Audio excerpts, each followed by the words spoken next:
La problématique, c'est presque 90% de la population se concentre proportionnellement sur le nord du pays.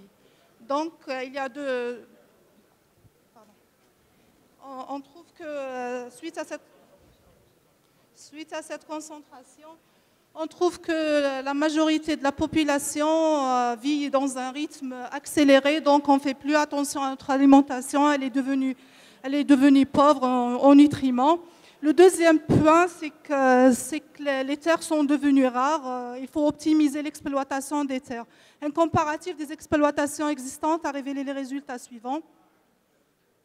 Donc, pour la production végétale, elle nécessite de grands espaces pour qu'elle soit rentable. Elle consomme beaucoup d'eau. Principalement, elle est basée sur la pluie. Le rendement imprédictible, la valeur ajoutée, elle est modeste. Dans les meilleures conditions, un hectare peut produire jusqu'à 50 quintaux, soit un chiffre d'affaires de 225 000 dinars.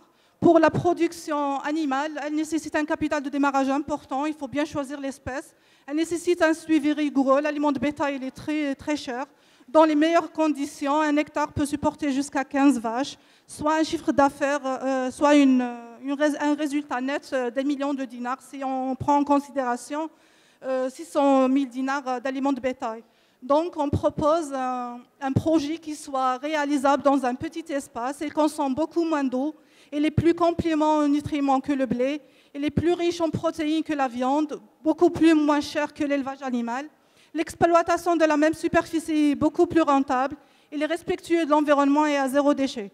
Une exploitation de seulement 5 000 mètres carrés génère les chiffres suivants, dont on peut noter que le résultat net, le ratio de nos résultats nets, il est à 80 à 90%. Donc pour ce, on a construit une équipe qui soit pluridisciplinaire. On se partage tous les mêmes principes, l'amour du travail et le respect de l'environnement. Donc, notre aventure a commencé par l'obtention du label de start-up. Merci pour le ministère. Donc, qui sommes-nous? Nous sommes la SAR Al-Mahalli Green and Bio. Notre principe, c'est l'énergie pour toute la famille, pour combler à notre alimentation pauvre. C'est quoi la spiruline? La spiruline, c'est une cyanobactérie très riche en nutriments. La culture fait partie de l'aquaculture. La spiruline, elle est reconnue mondialement, surtout par l'OMS et la NASA. La culture de la spiruline peut faire un domaine très intéressant pour les recherches scientifiques, biotechnologiques et nanotechnologiques. Et surtout la sécurité alimentaire, puisque seulement 10 grammes de spiruline peut combler le besoin d'un adulte en nutriments. Elle est plus riche en protéines, fer, calcium, magnésium, antioxydants que d'autres produits. Comment la consommer? On propose plusieurs produits. Donc pour le démarrage, on va démarrer avec le complément alimentaire sous forme de comprimé.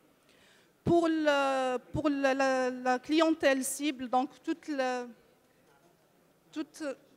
famille, ça coince. Toute la famille peut en consommer, sauf avis contraire du médecin. Pour l'étude de marché, on propose notre étude de marché a révélé que les exploitations existantes actuellement sur le marché algérien sont de petites fermes artisanales. Il n'y a pas une exploitation à grande échelle. Donc, on compte installer une ferme avec une capacité de production importante. Donc, pour un hectare, on peut produire jusqu'à 4 tonnes de spiruline. On va créer, Inch'Allah, 12 postes de travail. Le délai de réalisation de notre projet, il est à 4 mois. Donc, on a entamé toutes les procédures nécessaires pour engager notre projet. Désolée, ça ne marche pas pour vous démontrer les autres slides. Notre aventure a été couronnée par une formation qualifiante et diplômante chez M. Ehiri, le parrain de la spiruline en Algérie. On a participé au Forum national pour la promotion de la culture de la spiruline en Algérie. Merci.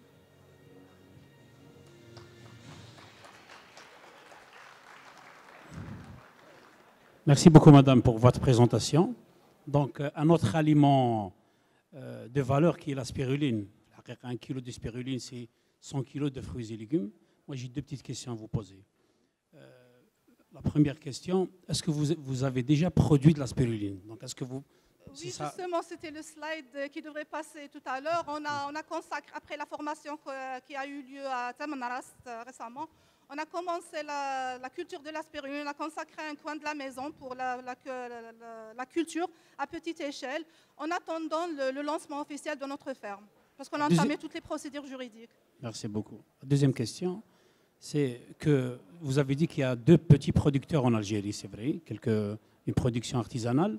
Il y a aussi une importation de la spiruline, c'est-à-dire que dans les grandes villes, on la retrouve chez les herboristes, chez les pharmaciens, etc. Est-ce que vous avez quantifié dans votre business plan un peu les coûts de production et votre positionnement par rapport à la concurrence? Oui, justement, les slides ne sont pas passés.